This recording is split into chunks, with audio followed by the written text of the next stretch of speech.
नमस्कार साथियों, स्वागत है आप सभी का कृष्णा एकेडमी के यूट्यूब चैनल पे। मेरा नाम है कृष्णा मिश्रा। दोस्तों, आज के इस वीडियो में हम लोग पढ़ेंगे आरटीई 2009 यानी राइट टू एजुकेशन एक्ट 2009। ये क्यों आया, किन के लिए आया, कितने साल के बच्चों के लिए आया, इसमें कितनी धाराएं हैं, कितने चैप्टर हैं और उन धाराओं में क्या क्या चीजें कही गई हैं, ये सभी चीजें आज हम लोग पढ़ेंगे। यानी आज के इस वीडियो से आपके केबीएस पीआरटी में कम से कम 2 क्वेश्चन आपके आएंगे ही आएंगे। इसके पहले भी हमने 2 वीडियो बना रखा है। पहले वीडियो में हमने एफएलएन और निपुण भारत बहुत अच्छे से समझाया है, बहुत अच्छे से समझाने की कोशिश किया है। मात्र 30 मिनट के वीडियो में पूरा एफएलएन और पूरा निपुण भारत मैंने आपको खत्म करा। और वहां से एफएलएन और निपुण भारत क्योंकि नया टॉपिक है, तो यहां से 4 से 5 क्वेश्चन आपके बन सकते हैं। उसी तरीके से दूसरे वीडियो में मैंने आपको एनईपी पढ़ाया है, यानी कि नेशनल एजुकेशन पॉलिसी, जिसको न्यू एजुकेशन पॉलिसी के नाम से भी जाना जाता है, वो भी मैंने कराया। यानी अगर गवर्नमेंट ऑफ इंडिया का ऑफिशियल अगर आप देखेंगे तो 208 पेज का है, लेकिन उस 208 पेज को मैंने मात्र 20 से 22 मिनट के वीडियो में पूरा अच्छे से कवर कराया है। और जितने भी इंपॉर्टेंट फैक्ट है आपके एग्जाम के लिए, वो सभी चीजें मैंने करा दिया है। और उसी तरीके से आज हम लोग पढ़ेंगे राइट टू एजुकेशन एक्ट 2009। इसमें क्या क्या प्रावधान किया गया है, कितने साल के बच्चों के लिए क्या क्या किया गया है, इसमें क्या क्या इंपॉर्टेंट चीजें हैं जहां से आपके एग्जाम में क्वेश्चन बन सकता है, उसको हम लोग देखेंगे। तो देखिए, आरटीई 2009, अगर इसके फुल फॉर्म की बात करें, कभी कभी आपसे क्वेश्चन पूछ लेगा कि आरटीई 2009 का फुल फॉर्म क्या है, तो आप बताएंगे राइट टू एजुकेशन एक्ट 2009, यानी कि शिक्षा का अधिकार अधिनियम 2009। ये किसके लिए लाया गया? तो ये बालक और बालिकाओं को, 6 साल के बच्चों को, 6 से 14 साल के बच्चों को, चाहे वो लड़का हो या लड़की, उनको प्राथमिक शिक्षा देने के लिए ये अधिनियम लाया गया था। यानी कि 6 से 14 वर्ष के, यहां पे दिया है ना, 6 से 14 वर्ष के सभी बालक बालिकाओं को निःशुल्क यानी कि फ्री एवं अनिवार्य प्राथमिक शिक्षा प्रदान करने के लिए भारतीय संसद में एक कानून बनाया गया, जिसे शिक्षा अधिकार अधिनियम 2009 के नाम से जाना जाता है। और आपसे क्वेश्चन यह भी पूछा जा सकता है कि लोकसभा में ये कब आया था? तो लोकसभा द्वारा 4 अगस्त 2009 को the right of children to free and compulsory education bill पारित किया गया है, तथा इसे राज्यसभा द्वारा 20 जुलाई 2009 को पारित किया गया। ठीक है, यानी आपसे क्वेश्चन पूछा जा सकता है कि राइट टू एजुकेशन बिल को लोकसभा में कब पारित किया गया था, तो आप बताएंगे 4 अगस्त 2009 को। उसी तरीके से क्वेश्चन पूछा जा सकता है कि आरटीई एक्ट 2009 को राज्यसभा में कब पारित किया गया था, तो आप बताएंगे 20 जुलाई 2009 को। यानी सबसे पहले इसको राज्यसभा में लाया गया, उसके बाद से लोकसभा में लाया गया था। ठीक है, इसका मतलब यह है कि राज्यसभा में 20 जुलाई 2009 को और लोकसभा में 4 अगस्त 2009 को पारित हुआ था। लेकिन इसे लागू कब किया गया? ये तो पारित हुआ था ना, पारित होने के बाद पूरे देश में लागू होता है, तो इसको संपूर्ण देश में 1 अप्रैल 2010 में लागू किया गया था। लेकिन ध्यान रखिएगा, उस समय जम्मू कश्मीर एक राज्य था और जम्मू कश्मीर को छोड़कर सभी देशों में लागू किया गया था उस समय। यानी कि जब आरटीई एक्ट 2009 लागू हुआ था, उस समय जम्मू कश्मीर में लागू नहीं किया गया था। लेकिन वर्तमान की बात किया जाए तो वर्तमान में जम्मू कश्मीर में भी राइट टू एजुकेशन एक्ट 2009 भी लागू है। क्यों? क्योंकि अब जम्मू कश्मीर राज्य न रह के एक यूटी हो गया है, यानी कि यूनियन टेरिटरी, यानी कि केंद्र शासित प्रदेश हो गया है। ठीक है, तो इसको संपूर्ण देश में कब लागू किया गया था?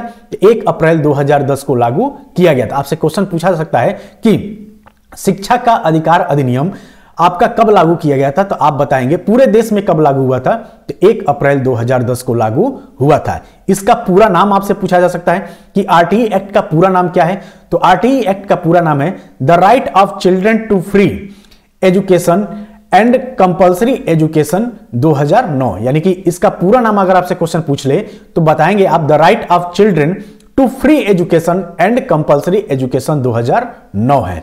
और उस समय जम्मू कश्मीर को छोड़कर, यानी जब लागू हुआ था आरटीई एक्ट, कब लागू हुआ था, तो 1 अप्रैल 2010 को लागू हुआ था। ठीक है, तो उस समय जम्मू कश्मीर को छोड़कर पूरे देश में लागू किया गया था। जबकि वर्तमान में जम्मू और कश्मीर एक यूटी है। यूटी का मतलब क्या है? यूनियन टेरिटरी, यानी कि केंद्र शासित प्रदेश।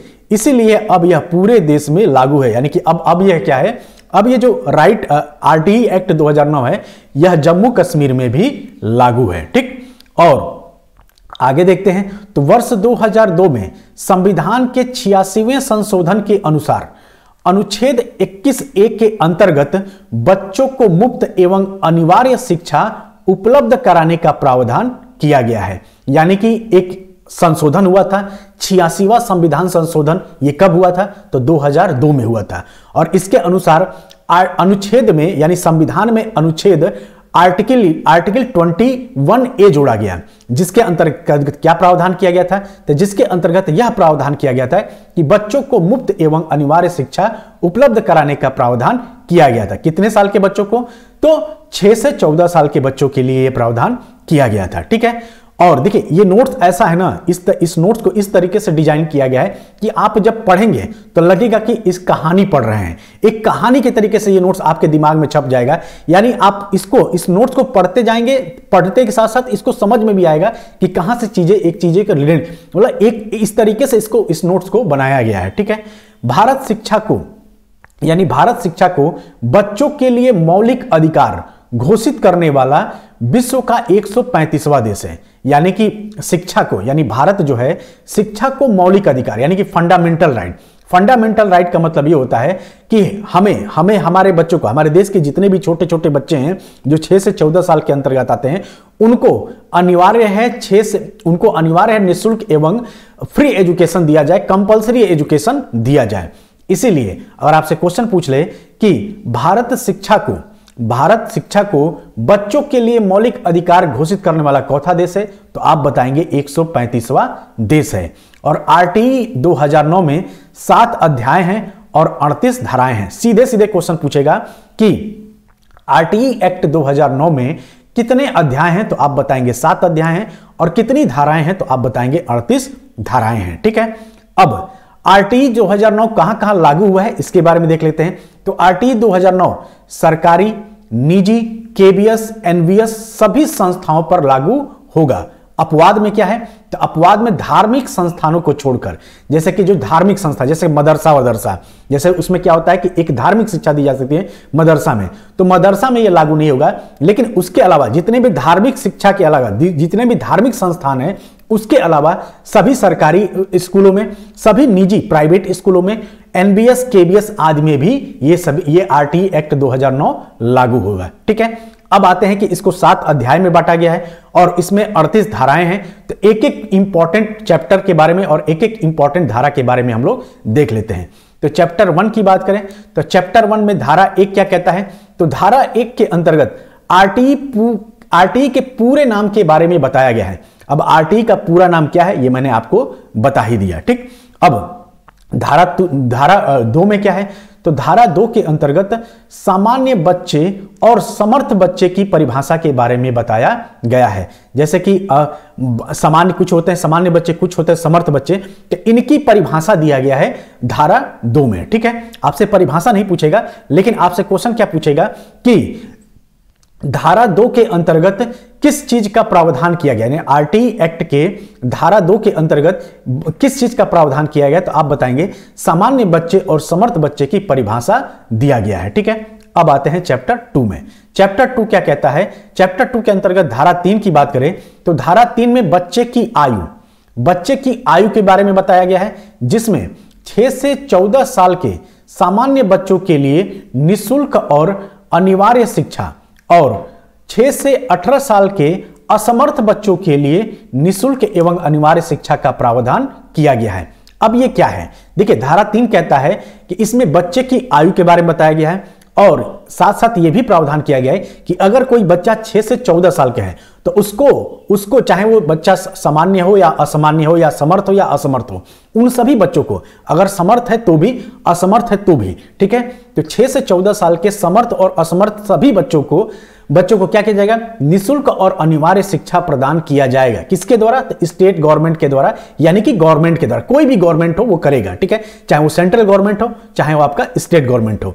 लेकिन 6 से 18 साल के उन बच्चों को जो असमर्थ हैं, जो पढ़ने के मतलब फीस देने के काबिल नहीं है या पढ़ नहीं सकते, अपने से मतलब नहीं पढ़ सकते, उनके पास आर्थिक स्थिति सही नहीं है, तो ऐसे बच्चों को 6 से 18 साल के ऐसे बच्चों को जो आर्थिक रूप से बहुत ही कमजोर हैं, उनको इस निःशुल्क और अनिवार्य शिक्षा का प्रावधान किया गया है। यह बात किसमें कहा गया है? तो आरटीई की धारा 3 में कहा गया है। अब देखिए यहां पे कुछ नोट है, नोट में यह कहा गया है कि यहां ध्यान देने योग्य बात यह है कि आरंभिक शिक्षा के लिए कोई भी शुल्क या राशि नहीं ली जाएगी। यानी कि इसमें क्या है कि अगर आप बच्चों का एडमिशन कराया जाएगा, फ्री एजुकेशन दे रहे हैं, तो फ्री एजुकेशन दे रहे हैं तो जाहिर सी बात है आप बच्चों से कोई भी फीस या उनके अभिभावक से किसी भी प्रकार की कोई भी फीस नहीं लेंगे। ये एक नोट वाली बात है। ठीक, अब आते हैं धारा 4। तो धारा 4 के अंतर्गत बच्चों को उनकी आयु के अनुरूप, यानी कि बच्चा जिस आयु में है उसके अनुरूप कक्षा में एडमिशन कराया जाएगा। जैसे मान लीजिए कोई बच्चा है, वो क्लास अभी 3 साल का है या 4 साल का है, तो उसको प्री प्राइमरी स्कूल में भेजा जाएगा, जैसे कि LKG UKG ये सब होता है ना, उसमें कराया जाएगा, यानी प्री एजुकेशन बाल बाटिका में भेजा जाएगा। अगर मान लीजिए बच्चा 10-12 साल का है और 10-12 साल का है तो उसकी आयु के अनुरूप उसको क्लास 6 में एडमिशन कराया जा सकता है। तो ये बात इसमें कहा गया है धारा 4 में। ठीक, अब आते हैं धारा 5। तो धारा 5 के अंतर्गत बच्चों द्वारा विद्यालय छोड़ने पर उसे स्थानांतरण प्रमाण पत्र तुरंत या 7 दिन के अंदर विद्यालय के प्रिंसिपल यानी कि प्राचार्य को देना होगा। जैसे कभी कभी क्या होता है ना कि बच्चे क्या करते हैं कि भाई बीच में ही एग्जाम, मतलब बीच में ही कॉलेज छोड़ देते हैं। जैसे बहुत सारे बच्चों के माँ बाप क्या होते हैं कि जॉब करते हैं, गवर्नमेंट जॉब करते हैं, पता चला कि उनका एक शहर से दूसरे शहर में ट्रांसफर हो गया। तो धारा 5 कहता है कि धारा 5 के अंतर्गत जो बच्चे होते हैं, बच्चों को विद्यालय छोड़ने पे, जैसे मान लें कि भाई अब उसके पिताजी का या मम्मी का ट्रांसफर हो गया, तो अब जाहिर सी बात है बच्चा भी साथ जाएगा, एक शहर से दूसरे शहर जाएगा या एक जिले से दूसरे जिले जाएगा। तो इस स्थिति में स्थानांतरण प्रमाण पत्र जो TC होता है वो क्या किया जाएगा, या तो तुरंत जारी किया जाएगा या 7 दिन के अंदर जारी करके दिया जाएगा। ये प्रावधान किस में है, तो RTE एक्ट के धारा 5 में है। अब आते हैं चैप्टर 3। तो चैप्टर 3 के अंतर्गत क्या है, तो चैप्टर 3 के अंतर्गत स्कूल और पेरेंट्स और स्थानीय सरकारों के उत्तरदायित्व की बात की गई है। यानी चैप्टर 3 में किसकी बात की गई है, तो स्कूल की बात की गई है, पेरेंट्स यानी बच्चों के पेरेंट्स यानी कि बच्चों के माता पिता की बात की गई है, उनके गार्जियन की बात की गई है, और स्थानीय सरकारों के उत्तरदायित्व की बात की गई है। ठीक, अब इसके अंतर्गत आता है धारा 6। तो धारा 6 के अंतर्गत बच्चों के घर से विद्यालय की दूरी के बारे में बताया गया है। यानी आपसे क्वेश्चन पूछेगा कि RTE एक्ट के किस धारा के तहत बच्चों के घर से विद्यालय की दूरी के बारे में बताया गया है, तो आप बताएंगे धारा 6 के अंतर्गत बताया गया है, जिसमें प्राथमिक बच्चों के लिए 1 किलोमीटर और उच्च प्राथमिक के लिए 3 किलोमीटर होगा। यानी बच्चों के जो प्राथमिक विद्यालय के जो बच्चे हैं उनके लिए स्कूल 1 किलोमीटर के अंदर, ठीक है, और उच्च प्राथमिक के लिए 3 किलोमीटर के अंदर होना चाहिए। यह चीज हमने बार बार देखते भी हैं, बार बार ये आता है कि भाई जो प्राथमिक स्कूल होगा वह हर 1 किलोमीटर पे होगा, यानी जितने भी प्राथमिक विद्यालय होंगे वह हर 1 किलोमीटर पे बनाया जाएगा, जबकि उच्च प्राथमिक विद्यालय हैं वह 3 किलोमीटर यानी कि हर 3 किलोमीटर के अंदर एक उच्च प्राथमिक विद्यालय यानी कि मिडिल स्कूल बनाया जाएगा। यह किस में कहा गया है, तो यह धारा 6 में कहा गया है, और इसलिए यह धारा मोस्ट इंपॉर्टेंट है, आप इसे याद रखेंगे। ठीक, ये हैं हमारे स्कूल के बच्चे जो अभी खेल रहे हैं, तो उनका रनिंग कंपटीशन था, लड़का हो या लड़की, देखते हैं कौन आगे आता है। तो उन्हीं का एक चित्र है, एक पिक है आपकी। ठीक है, तो अब आते हैं धारा 7। धारा 7 में क्या है, तो इसके जो अंतर्गत है केंद्र सरकार और राज्य सरकार द्वारा RTE 2009 में दी गई राशि के बारे में बताया गया। अब ये राशि किस बारे में दी जाएगी, तो जो भाई क्या होता है, गवर्नमेंट क्या करती है, स्कूलें बनाती है। जब स्कूल बनाती हैं तो उसके लिए क्या करती है, फंडिंग करती है, चाहे वो स्टेट गवर्नमेंट फंडिंग करता है या सेंट्रल गवर्नमेंट, दोनों मिलकर फंडिंग करते हैं। तो धारा 7 के अंतर्गत किसका प्रावधान किया गया है, तो धारा 7 के अंतर्गत प्रावधान किया गया है कि केंद्र सरकार और राज्य सरकार द्वारा RTE 2009 में दी गई राशि के बारे में बताया गया है। और इसमें यह प्रावधान किया गया है कि स्कूल चलाने के लिए केंद्र और राज्य सरकार द्वारा दी गई राशि 60:40 होगा, यानी 60:40 होगा। यानी कि अगर मान लीजिए कि कोई सरकार अगर किसी स्कूल को बनाने के लिए 100 रुपए देती है, ठीक है, यानी कि अगर किसी स्कूल को बनाने के लिए 100 रुपए जारी किया जाता है, तो उसमें से 60 रुपए कौन देगा, केंद्र सरकार देगा, और 40 रुपए कौन देगा? तो राज्य सरकार देगा, यानी कि 60:40 का रेशियो चलेगा। लेकिन नॉर्थ ईस्ट स्टेट यानी कि जैसे कि मान लीजिए कि मिजोरम हो गया, असम हो गया, मेघालय हो गया, अरुणाचल प्रदेश हो गया, नागालैंड हो गया, वहां पे क्या है? लेकिन नॉर्थ ईस्ट स्टेट में केंद्र और राज्य सरकार यह अनुपात 90:10 होगा। यानी कि नॉर्थ ईस्ट में अनुपात क्या होगा? तो 90:10 होगा। इस चीज को आप याद रखेंगे। 90:10 का मतलब क्या है कि अगर कोई सरकार, अगर मान लीजिए कि अगर किसी स्कूल के लिए 100 रुपए जारी किया जाता है तो उसमें से 90 रुपए केंद्र सरकार देगी और 10 रुपए कौन देगा? वहां की राज्य सरकार देगी। ठीक है, यह प्रावधान किया गया है। अब आते हैं चैप्टर 4। तो चैप्टर 4 के अंतर्गत विद्यालयों और शिक्षकों के कर्तव्य के बारे में बताया गया है। तो आपसे क्वेश्चन पूछेगा कि आरटीई एक्ट के किस चैप्टर में, यानी कि किस अध्याय में विद्यालय और शिक्षकों के कर्तव्य के बारे में बताया गया है? तो आप बताएंगे चैप्टर 4 की बात में, चैप्टर 4 में यह प्रावधान किया गया है। अब इसके अंतर्गत आता है धारा 12। तो धारा 12 में आरटीई के अनुसार प्राइवेट या निजी स्कूलों में गरीब विद्यार्थियों के लिए, यानी कि इकोनॉमी वीकर सेक्शन, यानी इकोनॉमिकली वीकर सेक्शन के लिए 25% सीटें आरक्षित होंगी। यानी कि जैसे मान लीजिए कि धारा 5, ये बड़ा ही इंपॉर्टेंट धारा है। क्यों? क्योंकि ईडब्ल्यूएस बड़ा चर्चा में रहता है हमेशा। जब से ईडब्ल्यूएस आया तब से चर्चा में रहा। बहुत सारे लोग इस पे प्रश्न चिन्ह भी उठाए कि ये नहीं देना चाहिए, ये आरक्षण के खिलाफ है, लेकिन अब तो सुप्रीम कोर्ट ने भी इसको वैध मान लिया है। तो यह ईडब्ल्यूएस क्या है? इकोनॉमिकली वीकर सेक्शन, यानी कि जो आर्थिक रूप से कमजोर हैं, जो बच्चे आर्थिक रूप से कमजोर हैं, वो अगर प्राइवेट या निजी स्कूलों में अगर एडमिशन लेना चाहते हैं तो उनको 25% आरक्षण का प्रावधान किया गया है, यानी कि धारा 12 के तरह। लेकिन अभी क्या है? अभी इकोनॉमिक सेंटर में अगर आप कंपटीशन एग्जाम देते हैं तो उसमें 10% आरक्षण आपको मिला है। ठीक है, और वही बात करें धारा 13 की, तो धारा 13 के अंतर्गत, धारा 13 में क्या है?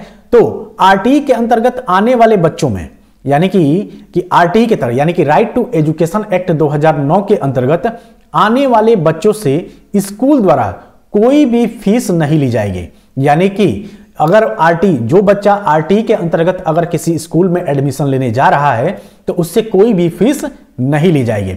साथ ही बच्चे के एडमिशन के लिए माता पिता या बच्चे का कोई टेस्ट भी नहीं लिया जाएगा। ऐसा नहीं कि कहा जा सकता है कि चलो हम तुम्हारा फीस तो नहीं लेंगे, लेकिन इस स्कूल में तुम्हारा एडमिशन तभी होगा जब तुम टेस्ट दोगे, या तुम्हारे मम्मी पापा, बहुत सारे ऐसे स्कूल हैं जैसे इंग्लिश मीडियम स्कूल, जो अच्छे इंग्लिश मीडियम स्कूल होते हैं, उसमें क्या होता है कि बच्चे का, स्टूडेंट का टेस्ट तो लिया ही जाता है, उसके साथ साथ माँ बाप का भी टेस्ट लिया जाता है, माँ बाप से भी इंटरव्यू किया जाता है, ताकि ये पता चले कि भाई माँ बाप के बच्चे, जिस बच्चे का हम एडमिशन ले रहे हैं अपने स्कूल में, उनके माँ बाप भी एलिजिबल है कि नहीं, पढ़े लिखे हैं कि नहीं।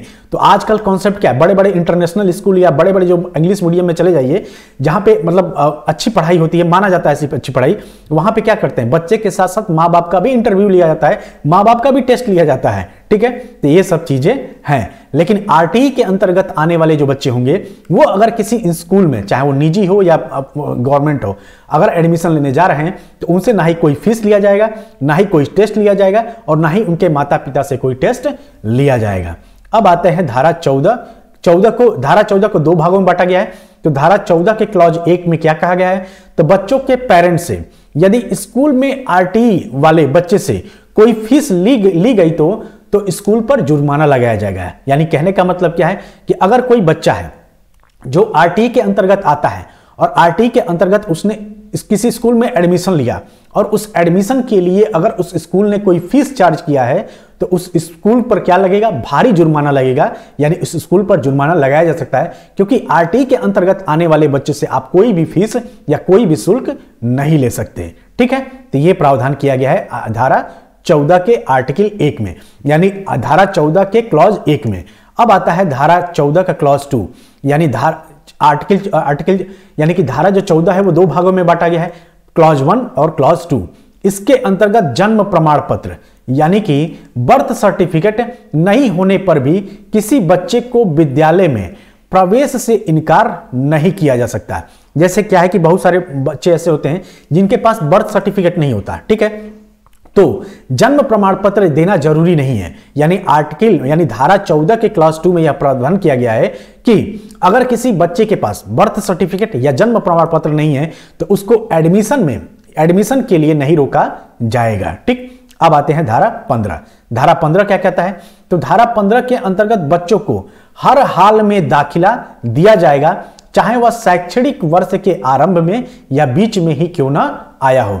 जैसे ऐसी स्थिति किसको सामना करना पड़ता है?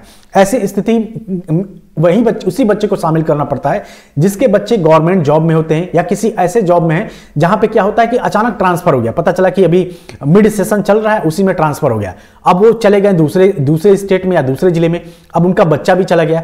तो अब बच्चा क्या हुआ, एक स्कूल से अब जुलाई अगस्त का महीना है, उसमें उसी समय ट्रांसफर हुआ, तो बच्चा भी चला गया दूसरे स्कूल में एडमिशन लेने।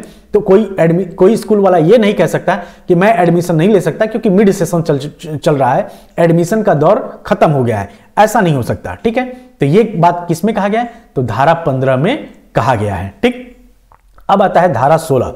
धारा 16 में क्या किया गया है? तो नो डिटेंशन पॉलिसी, यानी कि बच्चों को 8वीं कक्षा तक फेल नहीं किया जा सकता। नो डिटेंशन पॉलिसी का मतलब क्या है कि बच्चों को 8वीं कक्षा तक चाहे वो कुछ भी ना करे, चाहे वो पेपर दे या ना दे, या पेपर दे फेल भी, अगर मान लीजिए कुछ भी, अगर वो आपके क्राइटेरिया यानी कि 33% से भी नंबर कम लगाता है तो आप उसको फेल नहीं कर सकते।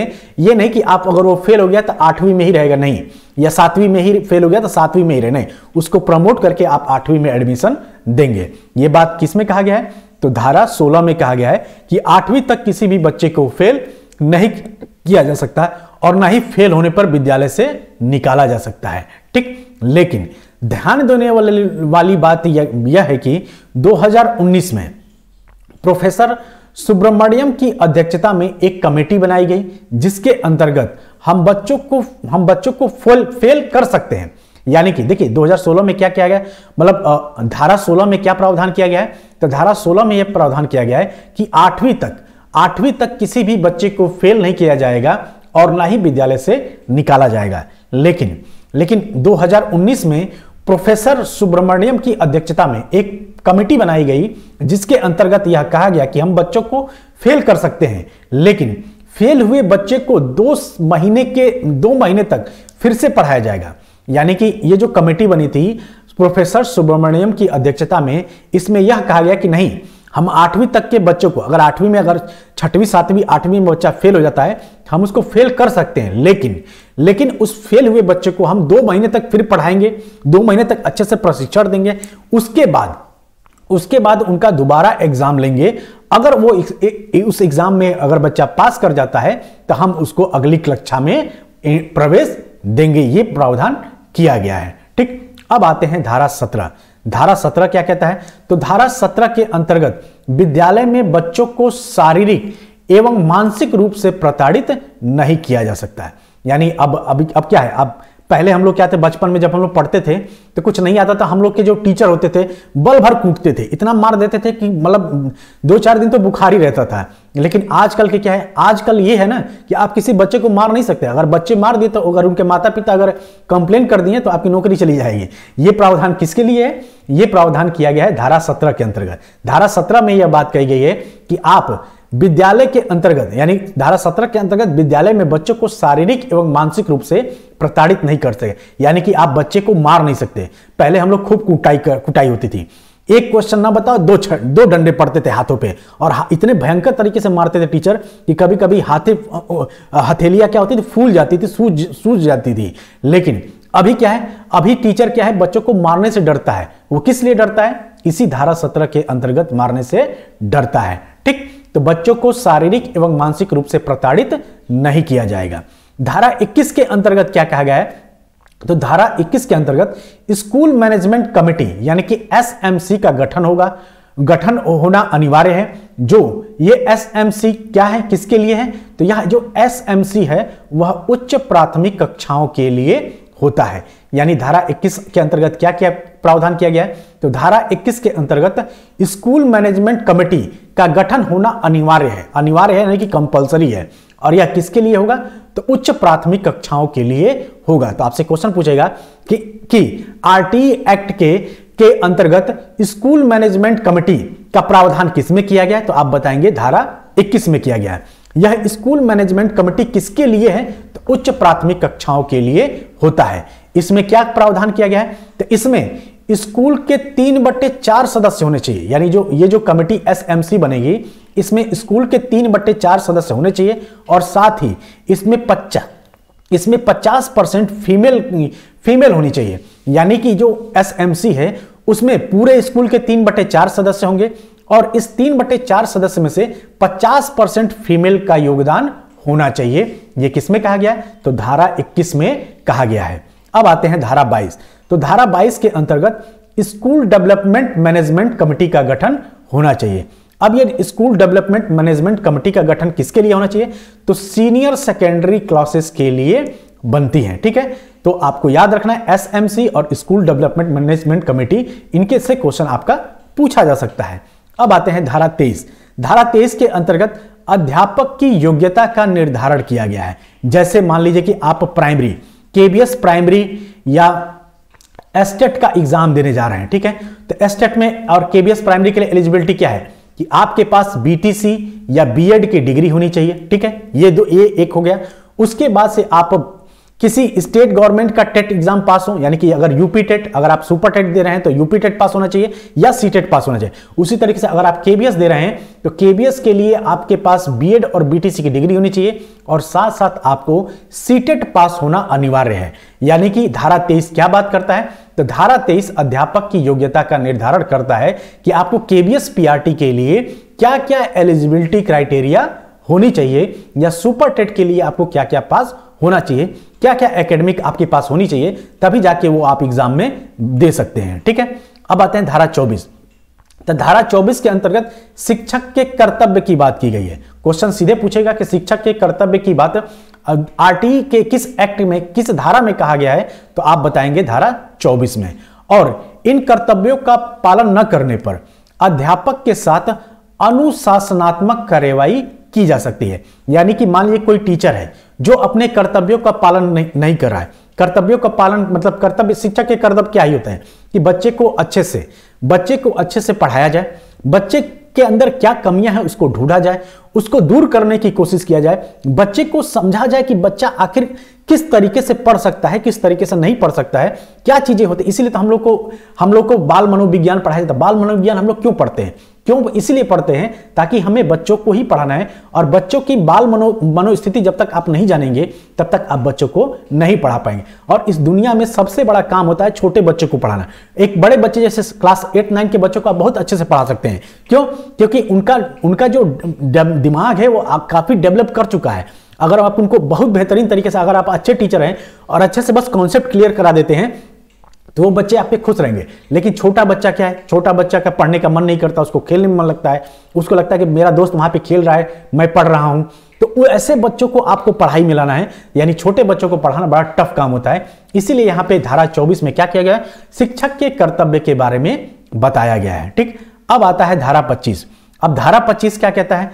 तो आरटीई 2009 के अनुसार प्राथमिक कक्षाओं में छात्र एवं शिक्षा का अनुपात 30:1 होता है। जैसे आप सुपर टेट की जब वैकेंसी की बात होती है तो कहते हैं ना कि प्राथमिक स्कूल में 30 बच्चों पे एक टीचर होना चाहिए, उच्च प्राथमिक में 35 बच्चों में एक टीचर होना चाहिए। तो ये सब प्रावधान किसमें किया गया है? तो आरटीई यानी आरटीई 2009 के अनुसार ये बात कही गई है। जबकि उच्च प्राथमिक स्तर पर छात्र एवं शिक्षक अनुपात कितना होना चाहिए? तो 35:1 होना चाहिए। इसीलिए यह धारा इंपॉर्टेंट है, इसको आप लोग याद रखेंगे। ठीक, और आरटीई 2009 के अनुसार यदि कक्षा 1 से 8 तक प्रवेश दिए गए बच्चों की संख्या 200 से अधिक है तो विद्यार्थी एवं शिक्षक का अनुपात 40:1 होगा। यह तो आपको पता है कि प्राइमरी में 30 बच्चों पे एक टीचर होना चाहिए, उच्च प्राथमिक में 35 बच्चों में से एक टीचर होना चाहिए। लेकिन आरटीई के अनुसार यदि कक्षा 1 से 8 तक प्रवेश दिए गए बच्चों की संख्या 200 से अधिक है तो विद्यार्थी एवं शिक्षक का अनुपात कितना होगा? यानी 40 बच्चों पे फिर एक टीचर होना चाहिए। ठीक है, अब आते हैं आरटीई 2009 के अनुसार, यानी कि आरटीई 2009 के अनुसार यदि प्राथमिक स्तर पर 150 से अधिक बच्चे हों तो 5 शिक्षक एवं 1 प्रधानाध्यापक होना चाहिए। जैसे मेरे ही स्कूल की बात करें तो अभी मेरे स्कूल में वर्तमान में 178 प्लस बच्चे हैं, यानी कि 178 या अभी कहे कि 180 के लगभग बच्चे हैं, ठीक है। लेकिन मेरे स्कूल में टीचरों की संख्या कितनी है? तो मेरे स्कूल में एक प्रधानाध्यापक के साथ कितने टीचर हैं? तो सिर्फ 3 टीचर हैं। यानी कि वर्तमान में हमारे ही स्कूल में 2 टीचरों की आवश्यकता है, यानी 2 सरकारी टीचरों की आवश्यकता है। यानी कि बस 4 टीचर, एक प्रिंसिपल और 3 टीचर मिलकर 178 प्लस बच्चे हैं हमारे स्कूल में, उनको हम लोग चला रहे हैं। यानी कि अभी भी मेरे वर्तमान में बस मेरे स्कूल की बात की जाए तो 2 टीचरों की वैकेंसी खाली है, ठीक। अब आते हैं आरटीई 2009 के अनुसार शिक्षकों को एक सप्ताह में, यानी एक सप्ताह में न्यूनतम 45 घंटे कार्य करने होते हैं। यानी कि एक शिक्षक को आरटीई 2009 के अनुसार एक सप्ताह में, यानी पूरे एक वीक में 45 घंटे कार्य करने होते हैं, ठीक। न्यूनतम कार्य दिन और शिक्षक के घंटे की बात करें तो प्राथमिक अध्यापक को 200 दिन में से 800 घंटे काम, मतलब 800 घंटे काम करने होते हैं, जबकि उच्च प्राथमिक यानी कि माध्यमिक अध्यापक को 220 दिन में 1000 घंटे काम करने होते हैं, ठीक है। यानी कि न्यूनतम कार्य दिन, यहां से भी क्वेश्चन पूछ सकता है कि प्राथमिक अध्यापक को 200 दिन में कुल कितने घंटे काम करने होते हैं, तो आप बताएंगे 800 घंटे। और वहीं उच्च प्राथमिक विद्यालय में के टीचर को 220 दिन में 1000 घंटे काम करने होते हैं। अब आते हैं धारा 27। तो धारा 27 क्या कहता है? तो धारा 27 आरटीई 2009 के अनुसार शिक्षक को गैर शैक्षणिक कार्यों में नहीं लगाया जाएगा। गैर शैक्षणिक कार्यों का मतलब क्या है कि शिक्षक को पढ़ाई के सिवा किसी और काम में नहीं लगाया जा सकता। लेकिन उत्तर प्रदेश इसका अपवाद है। अगर उत्तर प्रदेश की बात की जाए तो उत्तर प्रदेश सरकार इसकी अपवाद है। उत्तर प्रदेश में बच्चों को पढ़ाइए मत, आप सांड हाकिए जाके खेतों में जो सांड चर रहे हैं और खेतों को बर्बाद कर, उनको जाके मतलब सांड को भगाइए, खेतों में जाके पोलियो पिलाइए, ये करवाइए, जनगणना करवाइए, दुनिया भर के फलाने, जितना भी मतलब शिक्षा के अलावा अगर जो भी काम आप करवा सकते हैं वो सब टीचरों से करवा दिए, बस पढ़वाइए मत, ठीक है। तो आरटीई धारा 27 क्या कहता है? तो धारा 27 करता है, यानी कि आरटीई 2009 के अनुसार शिक्षक को गैर शैक्षणिक कार्यों में नहीं लगाया जाएगा। लेकिन ध्यान देने योग्य बात यह है कि जनगणना चुनाव, मैंने बताया ना, जनगणना में लगाया जाता है। और आपदा प्रबंधन, मान लीजिए कि आपदा आ गया, कोई कहीं फ्लड आ गया, जैसे बाढ़ आ गया, फ्लड आ गया या कुछ ऐसी चीजें हो गई, तो जनगणना एवं आपदा प्रबंधन में लगाया जा सकता है। जैसे टीचरों के चुनाव में ड्यूटी लगती है, चुनाव में चाहे वो विधानसभा चुनाव हो, चाहे लोकसभा चुनाव है, इवन जो पंचायत चुनाव होता है उसमें भी टीचरों को जाना पड़ता है और कंपलसरी होता है जाना। आप जा नहीं सकते, मतलब मना नहीं कर सकते। आप अगर आपकी बहुत तबियत सीरियस कंडीशन खराब है, आपकी तबियत खराब है, तो भी आपको जाना पड़ेगा, वरना आप नौकरी से चले जाएंगे। ये तक की स्थिति होती है भाई साहब। मतलब आप उस समय एकदम कहीं भी मना नहीं कर सकते, आपको जाना ही पड़ेगा। अगर बहुत ऐसी क्रिटिकल कंडीशन हो गई तब आप शायद अगर कुछ सुनवाई बात करें तो शायद आपके साथ सुनवाई हो सकता है। उसी तरीके से धारा 28 कहता है कि इसके अंतर्गत कोई भी अध्यापक या एक अध्यापक कोई भी ट्यूशन कक्षा नहीं ले सकता है। जैसे मान लें कि आप जिस स्कूल में पढ़ा रहे हैं उसी स्कूल के बच्चों को आप अगर चाहें कि हम अलग से ट्यूशन दे दें तो ये काम आप नहीं कर सकते। यानी कि धारा 28 कहता है कि एक अध्यापक कोई भी ट्यूशन कक्षा नहीं ले सकता। यह प्रावधान किया गया है किसमें? तो धारा 28 के अंतर्गत किया गया था। अब आते हैं चैप्टर 5। तो चैप्टर 5 में धारा 30 क्या कहता है? तो धारा 30 कहता है कि अध्यापक को बच्चों का लर्निंग रिकॉर्ड रखना अनिवार्य है। आपसे क्वेश्चन पूछा जाता है कि किस धारा के अंतर्गत अध्यापक को बच्चे का लर्निंग रिकॉर्ड रखना अनिवार्य होता है, तो आप बताएंगे चैप्टर 5 के धारा 30 में, ठीक। अब आते हैं कुछ इंपॉर्टेंट महत्वपूर्ण तथ्य देख लेते हैं, इसके बाद से आपकी क्लास खत्म हो जाएगी। तो आरटीई के अंतर्गत कक्षा 8 तक के, यानी राइट टू एजुकेशन एक्ट के तहत कक्षा 8 तक के बच्चों को क्या किया जाएगा? तो कक्षा 8 तक के बच्चों को उनकी मातृभाषा में, यानी कि जो मातृभाषा है उनमें क्या दी जाएगी? शिक्षा दी जाएगी। और इसके अनुसार समावेशी शिक्षा पर जोर देने की बात की गई। किसके द्वारा? तो आरटीई एक्ट के द्वारा। तो आपसे क्वेश्चन पूछेगा कि आरटीई एक्ट के द्वारा किस प्रकार की शिक्षा देने की बात की गई है? तो समावेशी शिक्षा देने की बात की गई है, यानी कि इंक्लूसिव एजुकेशन देने की बात की गई है। और कक्षा 8 तक के बच्चों को मातृभाषा में शिक्षा देने की बात की गई है। तो दोस्तों ये था हमारा आरटीई एक्ट, जो बहुत बेहतरीन तरीके से मैंने कोशिश किया है कि आपको एक एक चीज बहुत अच्छे से एक्सप्लेन कर दिया जाए, डेली लाइफ के एग्जाम्पल देके, डेली चीजें एग्जाम्पल देके। अगर आप टीचर बनेंगे या टीचर हैं तो इन चीजों को आपने फेस किया होगा, अगर आप टीचर बनेंगे तो ये सब चीजें फेस करेंगे, उसी का एग्जाम्पल देके मैंने ये आपको क्लास कंप्लीट कराई है। तो आई होप अब आपको आरटीई एक्ट समझने में या इसके फैक्ट को याद करने में कोई दिक्कत नहीं होगा, क्योंकि देखिए याद करने का एक ही फॉर्मूला है, याद करने का एक ही फॉर्मूला यह है कि आप उसको अपनी डेली लाइफ से चीजों को रिलेट कर दीजिए। जैसे ही आप रिलेट कर देंगे आपको चीजें याद। अभी मान लीजिए कि आप टीचर नहीं है, लेकिन जब आप टीचर बन जाओगे, जैसे हम यूपी टीचर आप बनोगे, जैसे सुपर टेट के टीचर बनोगे, तो आपको ये सब चीजें आगे आके देखने को मिलेगा। इसीलिए आपको अभी से इन चीजों को रिलेट कर सकते हैं। तो आज की क्लास में इतना ही रहने देते हैं, मिलते हैं अगली क्लास में। तब तक आप सभी अपना ध्यान रखिएगा। जय हिंद, जय भारत।